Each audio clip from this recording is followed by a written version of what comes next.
sarili ko.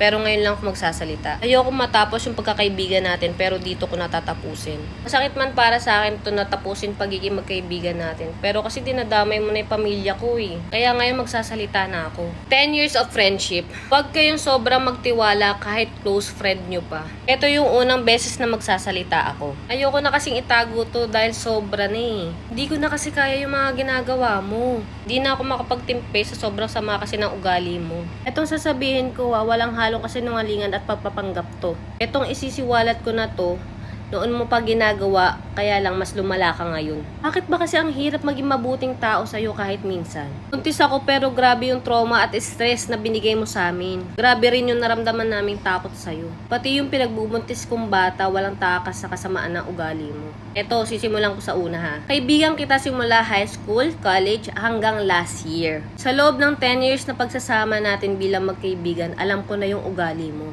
Mas lumala lang talaga ngayon eh. Simula ulo hanggang paa, sinamba kita, minahal kita, tinuring kitang kapatid. Sinunod ko lahat ng gusto mo at payo mo eh. Kahit alam ko na minsan mali na at di totoo yung mga sinasabi mo. Alam mo pinagkatiwalaan kita eh, lalo na sa mga sikreto ko. Lalo na sa pamilya ko, alam mo yan. Oo, sige, marami tayong pinagsamahan. Nung pinasama mo ko sa Manila, alam mo kung saan tayo nagsimulang mangarap eh. Hindi ko makakalimutan yung mga bagay na mga pinagsamahan natin. Pinahalagahan ko lahat ng yun kasi nga best friend kita eh. Mahal kasi talaga kita kasi nga kapatid na turing ko sa'yo. Pero unti-unti ko nakikita yung mga kasama ng ugali mo. Grabe mo akong murahin, grabe mo akong pagsalitaan, tawagin ng lahat tinatanggap ko kasi mahal kita. Pero lahat ng yun binabaliwala ako kasi nga alam ko yung ugali mo eh. Diba pinaniwala mo ko na hindi ko kaya mag-isa? Grabe mo nga ako i-down, diba? Kung pupurihin mo ako, sarcastic ka pa. Lahat ng kaibigan ko at mga kakilala ko, nilalayuan ko dahil yun ang gusto mo, diba? Kasi lahat ng mga nakakasama natin at nakakatrabaho natin dati, nilalait mo at sinisiraan mo sa akin. Sa ilang taon na lumipas, nandyan yung pandemic. Nagkasama tayo, nandyan yung problema. Papasalamat ako dahil nakasama kita sa kondo mo kahit pandemic. Kahit na alam ko na naman na susumbatan mo ko at utang na loob ko na naman yan sa'yo. Dahil ganun ka kasing tao. Tiniis ko yung ugali mo ng maraming taon, alam mo yan. Kahit madalas naririndi na ako sa talas ng bibig mo at pag-i-invalidate mo sa nararamdaman ko. Pangalawa, lumipas na naman yung taon na hindi tayo madalas magkasama. Alam ko nagtampo ka na naman sa akin, di ba? Wala kang pinamukha sa akin kundi walang magsiseryoso sa aking tao. Walang magmamahal sa akin kundi ikaw lang na kaibigan ko. Naniwala ulit ako sa'yo kasi akala ko magbabago ka na. Lahat ng sikreto ko sinabi ko sa'yo ulit. Kasi umaasa ako na hindi ka nakagaya ng dati. Ganun ko tinitreasure yung friendship natin. Kasi nga mahal kita noon. Yung pagmamahal ko sa'yo hindi nawala kasi alam kong walang tatagal sa ugali mo kundi ako lang, alam mo yan. Sobrang sakit mo magsalita. Tiniis ko lahat ng yon kasi nga gusto ko masaya lang tayo at okay lang tayo palagi. Alam mong mahina akong tao. Alam mong di ako sanay sa stress at issue kasi alam mong mahina ako. Oo, alam ko nandyan ka pero puro negative yung mga sinasabi mo sa akin. Minamanipula mo ko at pinapaikot para layuan ko yung sarili kong pamilya. Eto, pangatlo. Eto na yung araw na sinabihan mo ko na mag-vlog tayo. Sumama ako sa'yo kasi hindi kita matanggihan dahil nga best friend kita noon eh. Oo, nag-enjoy talaga ako sa mga vlog natin eh. Nung una. Hanggang lumipas yung buwan, nadadalas na yung pag-i-invite mo sa akin mag-vlog. Diba sinabi mo pa sa akin ng personal na malaki ang kita sa vlog kaya mag-resign na ako. Natutulungan mo ako kuno. Diyos ko, sumama na naman ako sa'yo at naniwala na naman ako sa'yo. Kasi baka nga nagbago ka na kasi nga vlogger ka na, diba? Baka kasi sakaling alam mo na yung tama at mali. Pero nagkamali na naman ako. Sa isang taon na mahigit na magkasama tayo sa vlog, pinakita mo na naman sa akin yung sama ng ugali mo at lumala ka ngayon sobra. Mas grabe ka na magmura ngayon at manghamak ng mga taong nakakasama natin. Sa totoo lang kulang na lang duraan mo kami sa muka. Oh wait lang, bago ko ituloy yung mga kasamaan na ginawa mo sa amin, ipapakilala muna kita ha. Etong mga ugali mo na sasabihin ko ay nag-cause talaga sa amin ng trauma at stress.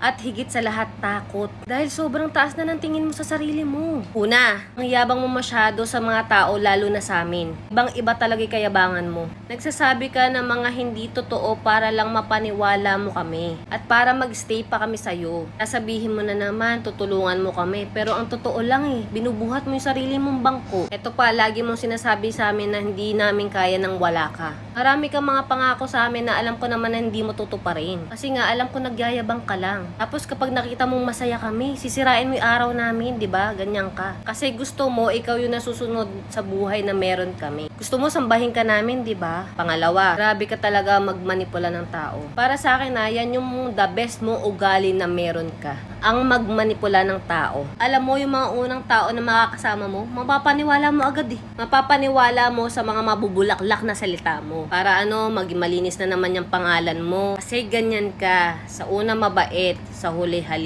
na. May pangatlo pa, sobrang sinungaling kang tao. Alam natin yan dalawa. College pa lang tayo, tinuturuan mo na ako magsinungaling. Kasi alam mong di ko kaya magsinungaling dahil nga nauutal ako. Alam mong napakasinungaling mo para lang matawag kang independent woman. Kahit alam naman naming lahat na hindi totoo yun. Para luminis na naman yung pangalan mo sa mga tao. At bumilib na naman sila sa'yo kasi nga independent woman ka, diba? O pang-apat, grabe ka magpanggap. Sobra talaga. Hindi sa totoo lang Ito naisip ko lang kasi parang daig mo pa si Rodora X. Hindi lang split personality ang meron ka, kundi multi-personality, Diyos ko. Lalo na sa mga fans mo, grabe ka magpanggap. Alam mo yan. At alam yan ng mga nakakasama natin sa event. Ito, hindi ko to makakalimutan kasi grabe mo yakapin at mahalin yung mga fans mo sa social media. Pero ang totoo, pag uwi mo, kung ano-ano mga sinasabi mo sa fans mo. Like mabaho, maasim, nakakairita, na gusto mo pang sabunutan. Alam ko yan, alam namin lahat yan. At eto pa, pati mga bata hindi nakakatakas sa'yo. Diba pati sila minumura mo? Hate na hate mo yung mga bata, alam nating dalawa yan. At hindi lang tayong dalawa, lahat ng kasama natin sa event. Kunwari, mahal mo sila, pero kasi may camera eh. Kawawa yung mga bata kasi lintik mong murahin kapag nakatalikod na sila. Sobrang sayang yung mga pagmamahal na binibigay nila sa'yo, sa totoo lang. At ito pa pala, dumating sa point na hindi ka nakapagpigil sa fans mo. Sinigawan mo yung fans mo sa harap ng mukha niya sa Bicol. Oy, alam mo yan. Naaalala mo yan. Kasi anong reason? 'Di ba dahil hindi ka nakilala? Gusto mo kasi lahat ng tao sa bar ay kilala ka. Oh, may panglima pa. Sobrang taas talaga ng tingin mo sa sarili mo noon pa. Lumala ka talaga ngayon. Una pa lang, grabe mo iangat yung sarili mo sa social media kahit alam mong hindi totoo yung mga sinasabi mo. Ginagamit mo yung page namin, 'di ba, para i-share namin yung mga post mo at sabihin na mabait kang ate at purihin ka namin. O eto pa ha, 'di ba sa mall nagagalit ka pag hindi kami nag-face mask? Kasi nga sabi mo pagkakaguluhan ka sa mall. Kaya minumura mo kami. Kasi 'di ba sikat ka na kasi yun yung sabi mo at alam mo. Hanggang nasira na yung araw natin kasi nga pinagmumura mo na kaming lahat. Ayaw mo magpa-picture sa mga fans mo, 'di ba? Sinasabi mo yan sa likod ng face mask mo. Nagmamadali ka pa nga palagi kapag may naghahabol sa yung fans, 'di ba? Tapos mumurahin mo sila nang hindi nila naririnig. Kawawa talaga yung mga fans mo. Tsaka ito pa ha, yung mga nakakasama nating artist sa event, nilalait mo din. Alam mo yan, alam nating lahat yan. Lalo na pagkaparehas ng industriya mo. Gusto mong pangalanan ko? Joke lang. Pang-anim, grabe mo kaming ipahiya sa tao, di ba? Yan kasi yung gusto mo, yung ipahiya kami lagi. Para lang magmukha kang matalino at good leader sa harap ng maraming tao. Grabe ka magalit pag nag-iinggit ka. Grabe ka talaga manglait ng kapwa mo. Ilang celebrity, vlogger at mga kaibigan pa ba natin ang lalaitin mo? Teka lang hindi ko na kasi mabilang kasi sa sobrang dami. Basta babae yan, lalaitin mo. Tapos sinasabi mo dito sa Sokmed na independent woman ka. Tapos sinasabi mo pa yung women empowerment ba yun? Tapos yung mga babae na nakakasalamuhan natin. Tapos hirap na hirap kang purihin sila. Ay, eto pa. Pati mga LGBT hindi nakatakas sa mapanglalait mo. O di ba nga, pati yung drag queen na sikat ngayon, may nasasabi ka, sinabi mo pa yun sa akin, ay hindi naman maganda yung boses. Todo support ka pa sa mga LGBT, di ba? Pero magtalikod nila kung ano-ano mga na sinasabi mo. Gusto mo kasi ikaw lang yung sikat. Ewan ko nga ba, lahat ng mga tao sa mundo hindi na makakatakas sa panglalait mo. Gusto mo kasi ikaw lang yung angat, di ba? Ikaw lang yung mayaman, ikaw lang yung maganda, yung ganto ganyan. Ikaw lang yung titingalain ng lahat. Yan kay. Di ba nga ayaw mo kami makipagkaibigan sa iba kasi sinasabihan mo kami na masasama ang ugali nila. Paano pa yung ugali mo? Eto na lang ha, yung mga nakakasama natin sa loob ng bahay, grabe mo silang siraan sa akin. Ay naku, gaya ng paninira mo sa akin behind my back. Alam na alam ko na yan. At eto pa ha, ginagawa mo talaga akong katulong Condo days pa lang, alam mo yan, pandemic days yun. Hanggang lumipat tayo sa bahay sa Cavite. Ginawa mo kaming katulong, kami ni Henry. Oh, may pangpito pa ha. Magaling kang mambaliktad at gumawa ng kwento para paniwalaan ka lang. Sobrang bilib nga ako sa'yo eh. Kasi paano mo nagagawang magsinungaling sa tao? Paano mo nagagawang baliktarin yung mga nangyayari? Tapos parang totoo talaga pag nagsasalita ka. Wow, ang galing mo. Bilib na bilib talaga ako sa'yo kasi ang galing mong gumawa ng storya. Kahit ako nga napaniwala mo ng 10 years O, pang-8. Kunwari, kakampi ka namin. Hanggang sa aalamin mo kung ano ang mga kahinaan namin. Ay nako, ang hirap mo talagang pagkatiwalaan. Wala kang pagbabago. Gaya ng mga sikreto ko na sinasabi ko sa'yo. Pero anong ginagawa mo? Sinasabi mo pala sa iba. Kaya yung mga bagong makakasama niya, naku, wag niyong papaalam yung weakness na sa kanya. Dahil gagamitin niya yan sa inyo. Eto actually, madami pa to pero ilalas ko na. O eto gahamang ka sa pera. Eto hindi naman totoo yung mga napapanood nyo dito sa vlog namin na lalo na pag may involved na pera. Dahil after nun, binabawi niya agad. Sa damot mo na yan, magbibigay ka. Sa lahat ng mga kasama natin sa bahay. Diba ako lang yung sinahuran mo? Pero magkano? Eto na, nandito na tayo sa pera 10,000 a month na mas malaki pa yung sinasahod ng katulong. Tapos eto pa yung sa event ang rate ko sa'yo, mapamalayo man o malapit, 2K lang. Ang kasama sa 2K, yung pagpapahiya mo, panglalait mo, pag-uutos mo sa akin mag-video-video, pagsayaw, stress, lahat yun sinusunod ko sa event. Pero minahal ko naman kasi yung mga ginawa ko na yun. Kasi napapasaya ko talaga yung mga tao. Tapos sasabihin mo, hindi mo kami kailangan. Pero ito alam mo naman sa sarili mo na hinahanap rin kami ng mga tao. Hindi ko nga alam bakit ko natiis lahat ng yun So eto pa, naaalala mo ba? Naalala mo ba yung pagtrato mo sa akin nung nasa bahay mo na ako? Sinunod ko lahat ng gusto mo kasi nga ayoko magalit ka. At sirain na naman yung araw natin. Walang araw na hindi mo kami minumura. Lalo na pag nagkakamali kami sa vlog. Galit na galit ka. Sinusunod namin lahat ng mga content na gusto mo kasi nga ayokong ma-stress. Ayokong magalit ka. At ito pa, naalala mo ba na umamin ako sa'yo na natakot ako na kasama ka sa vlog, lalo na pagka solo lang tayo. Kasi nga, nanginginig na ako, natatakot na ako, natotrauma na ako sa mga sinasabi mong masasakit na salita sa akin. Pero anong ginagawa mo? In-invalidate mo lang yung mga nararamdaman ko. Tapos gusto mo pa yung mga madalas na content natin, yung masasaktan yung damdamin namin, di ba? Pero tinutuloy mo pa rin, kahit alam mo masasaktan kami, maging mabuti ka lang sa vlog. Ginawa mo kaming katulong lahat sa bahay.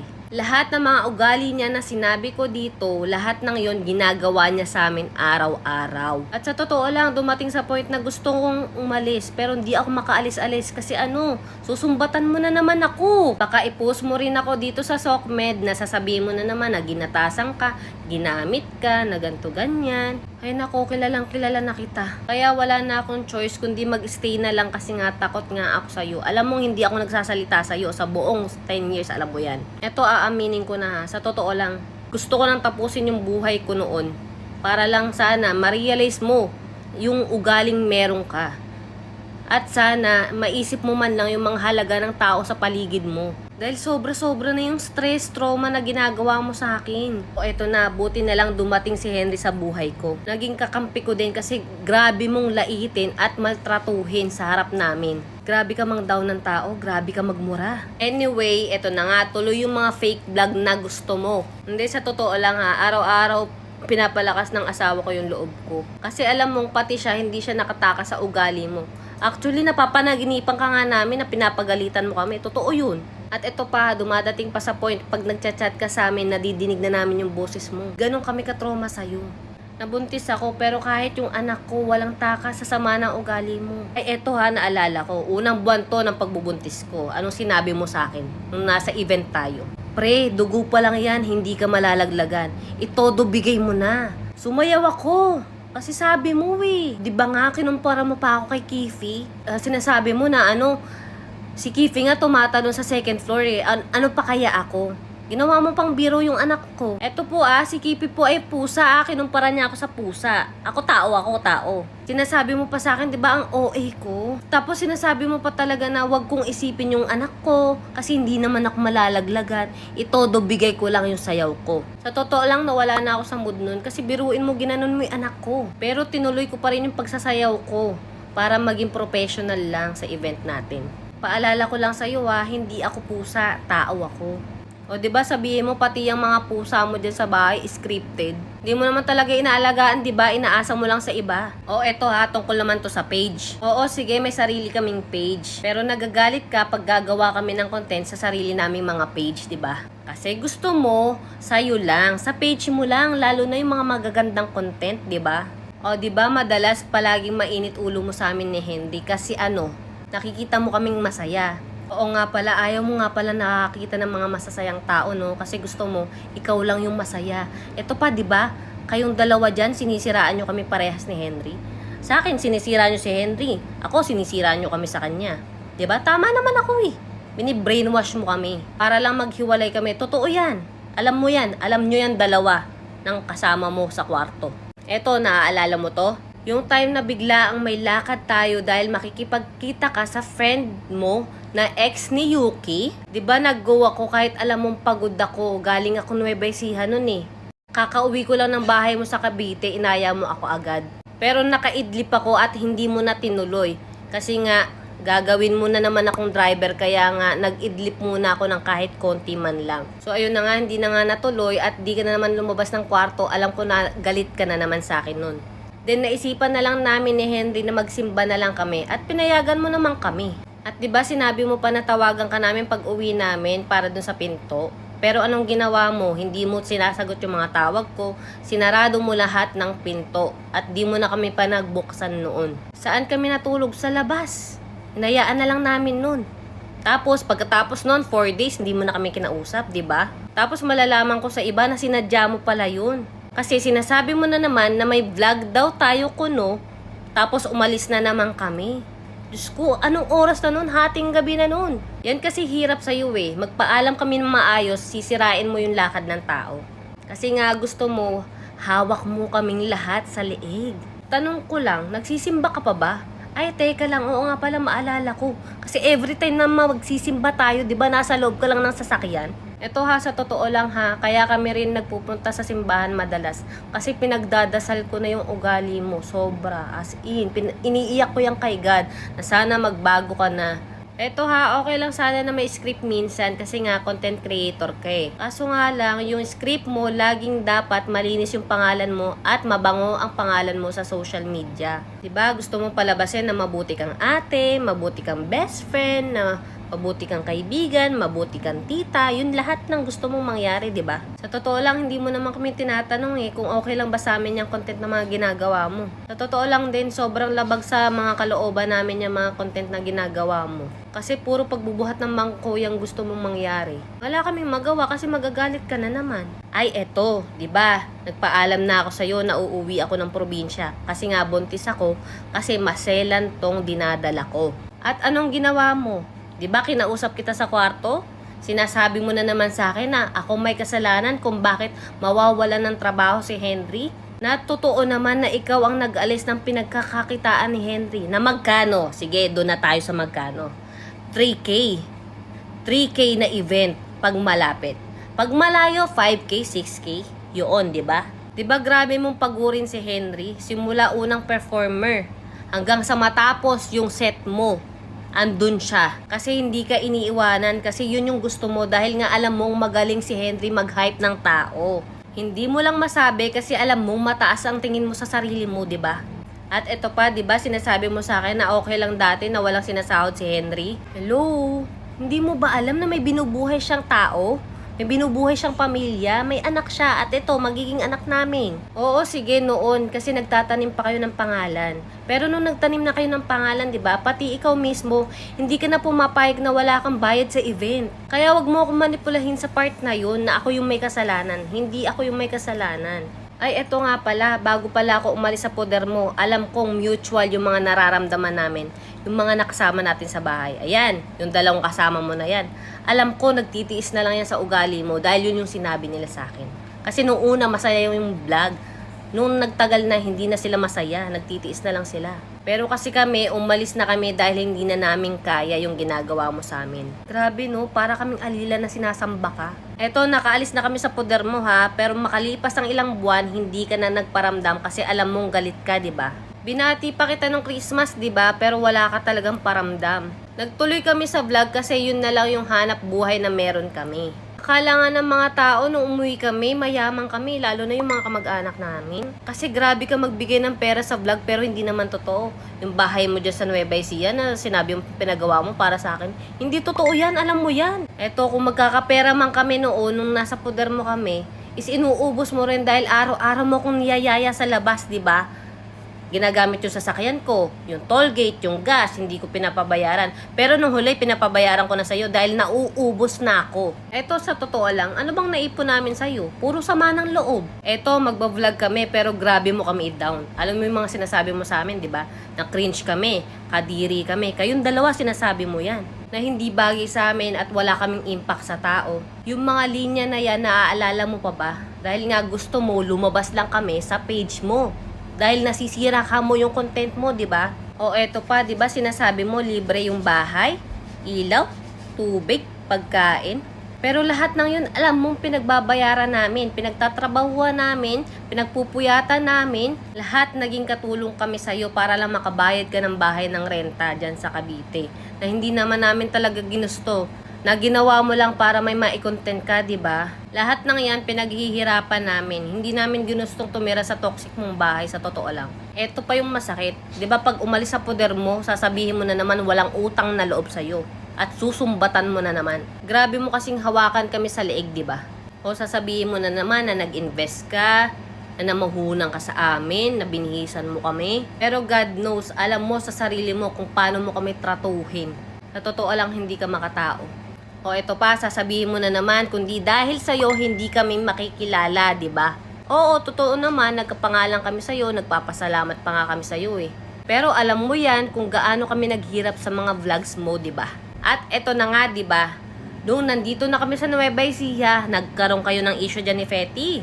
Grabe, sobrang kinawawa nyo yung tao, dinurog nyo yung pagkatao, lahat kayo, pinagkaisahan nyo siya.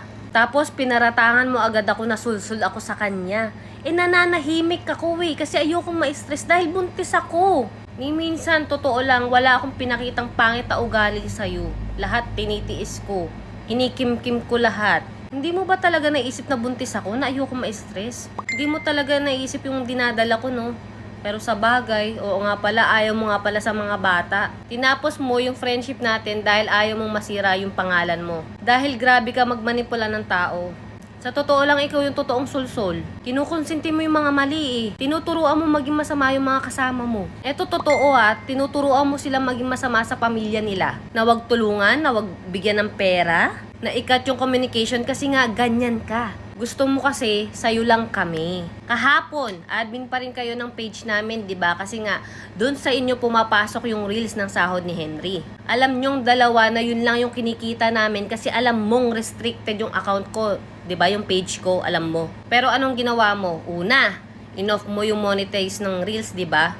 Tapos, pangalawa, yung nakikita mong nagbo-boom yung video namin, pinatayan mo din kami ng, di ba, ng monetization sa video. Bakit? Anong reason mo? Para hindi kami kumita?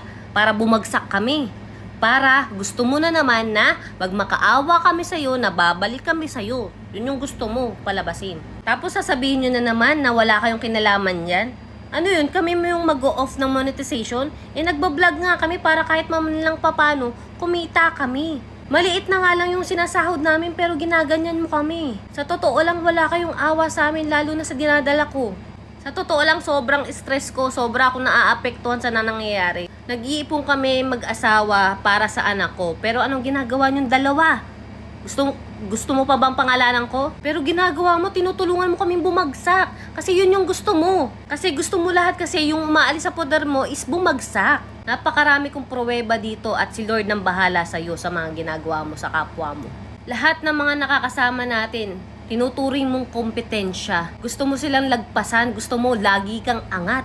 O di ba nga, kahit alam mong buntis ako, deadma ka pa rin. Gusto mo pa rin kami maghirap, di ba? Mindset mo kasi yan sa kapwa mo. Kaya please lang, tigil-tigilan mo na yung pagkukunwari mo na concern ka sa anak ko. O pati anak ko, iko-content mo para maging mabuti ka na naman sa mata ng tao dito sa social media. Hindi ako makaget over dun sa mga pinagsasabi mo about sa pamilya ko. Na dapat sa ating dalawa lang kasi yun yung sinasabi kong sikreto natin eh. Pero malalaman ko, kinuwento mo na pala sa lahat. Pero sa totoo lang sobrang taas ng respeto ko sa magulang mo, lalo na kay tita. O eto, gagawa ka rin ng kanta para sa akin? Ikaw ba talaga gumagawa ng kanta mo? Eh, di ba nga may ghostwriter ka? Yung kanta mo na laging may kaaway at laging may pinaparinggan. Sa totoo lang, para sa'yo yun eh. Para lahat sa'yo yung patama na yun. Ay, oo nga pala, sinabi mo hindi ka vlogger, artist ka nga pala. Kasi nga, magaling kang umarte. Lahat ng mga nakakasama natin, alam mong ayaw mong malamangan ka. Sample na lang sa mga nakakasama natin at mga naging kaibigan natin. Ito name drop ko, si Jessa. O di ba lintik mo rin siyang laitin tapos sinasama mo pa sa mga content at mga music video mo na wala din namang TF. Grabe mo nga murahin yung batang yun, Diyos ko. Paano mo nagagawa yun? Nasabihan ng Ay wait lang bago ko tapusin tong video ko, paki-screen record na po lahat. Kasi for sure, mabubura to, hindi lang bukas, sa isang araw, next week. Kasi yun yung gagawin nila. Magre-report na yung mga yan. Kasi bakit ko alam? Kasi nga, di ba ginagawa mo yun, pinapagawa mo rin sa amin na mag-report ng vlogger. O mag-name drop ako. Eto, yung umalis sa'yo, unang-una, si Yuki. Eto walang araw na hindi mo sila pinareport. Diyos ko. Yung mga kapatid din ni Yuki, lahat ng yan, sinasama mo sa pagre-report. Etong cellphone ko na to, ang daming ebidensya sa pagre-report mo. Umikot yung mundo natin sa pagre-report mo sa kanya. Di ba sinabihan na kita na, sabi ko, pre, move on na, maging masaya ka na lang sa tao, pero anong sinabi mo sa akin? Ay hindi, walang mag-move on. Ay Diyos ko, ayaw mo tumigil. At di ba nga, kumakausap ka pa ng mga IT at nagtatrabaho sa Facebook para ma-take down yung page nila, lalo na yung kay Ate Aya. Kapag hindi namin ni-report, di ba magagalit ka sa amin? Alam mo yan, lahat ng mga tao sa Cavite. Alam namin yan lahat kung gaano mo sila nire-report. Kahit yung jowa ng isang nating kaibigan. Diba lintik mo rin silang laitin, lalo na si Aya? Trying hard ka mo, na ginagaya ka, na binabody shame mo siya. Alam mo yan eh. Alam namin yan lahat kasi araw-araw namin naririnig. Araw-araw mong sinasabi na trying hard siya. Tapos diba sinasabi mo ang cringe niya kasi ang taba-taba niya. Grabe, sa totoo lang kinikilabutan ako sa ugaling meron ka. Kaya hindi rin malabong mangyari yan sa amin ngayon kasi alam ko pinagdaanan ko na yan eh. Gusto mo kasi ikaw lang yung sikat sa lahat. Ikaw lang yung dapat yung may pera, maganda. Kaya please, tama naman na yung pagbubuhat mo ng bangko dito sa social media. Tama na rin yung mga pagpapakitang tao mo at panunumbat mo sa amin. Sa bagay kasi, diyan ka magaling dahil gusto mo lahat ng tao sa paligid mo may utang na loob. Please lang, maging totoo ka naman dito sa social media. O eto na lang bakit unti-unting nawawala yung mga tao mo? O sasagutin ko na, kasi nga sa sobrang sama ng ugali mo. Kasi nga, hindi mo kami tinatrato ng tama. Kasi kung tinatrato mo kami ng tama, hindi kami aalis sa poder mo. Bakit? Diba? Kami, ang trato namin sa'yo, pamilya. Pero anong tinatrato mo sa amin? Trabahador lang. At ito pa nga, 'di ba? Sa produkto mo pa lang nga pinagtatrabaho mo kami araw-araw. Pinagla-live mo kami, pinagpapak mo kami, 'di ba? Even Henry, nang wala naman kaming sinasahod sa'yo. Diba pinupuyat at pinapagod mo kami sa vlog, tapos pagka hindi kami nakapag-live dahil nga pagod kami, magagalit ka. Tapos lalo na kapag hindi kami nakabenta, sasabihin mo, hindi kami magaling mag-market. O siya nga pala, yung last na sahod ko sa White Mocha na pinagtrabahuhan ko naman, na sinabi mo may porsyento ako kasi nga ako lang nagtatrabaho sa produkto mo. Sana naman ibigay mo kasi yun yung sinabi ko sa iyo na savings ko para sa panganganak ko. Sa totoo lang, kulang yung 1 taon para isiwalat lahat ng sama ng ugali mo. Eto, alam kong sasagot ka, pero for sure, alam ko na naman na buhat bangko na naman yung gagawin mo. Hayaan mo, ipagpipray kita na sana wala nang dumanas na mga dinanas namin sa'yo. Sa totoo lang, hindi deserve ng mga fans mo yung mga pagmamahal nila sa'yo. Kasi lahat ng mga pinapakita mo sa Sokmed, peke. Oh, mas galingan mo pang gumawa ng kwento Diyan ka kasi magaling O alam mo kung bakit di na ako umiiyak? 'Di ba alam mong iyakin ako? Kasi sa totoo lang, puro galit na yung nararamdaman ko sa'yo. Oh, dito ka na tinatapos yung pagsasalita ko. Hindi ko na alam kung saan aabot pa yung kasamaan ng ugali mo. Eto, good luck sa mga bagong makakasama mo at mag-stay sana sila sa'yo ng matagal. At sana maranasan mo yung tunay na saya kasi wala ka nun.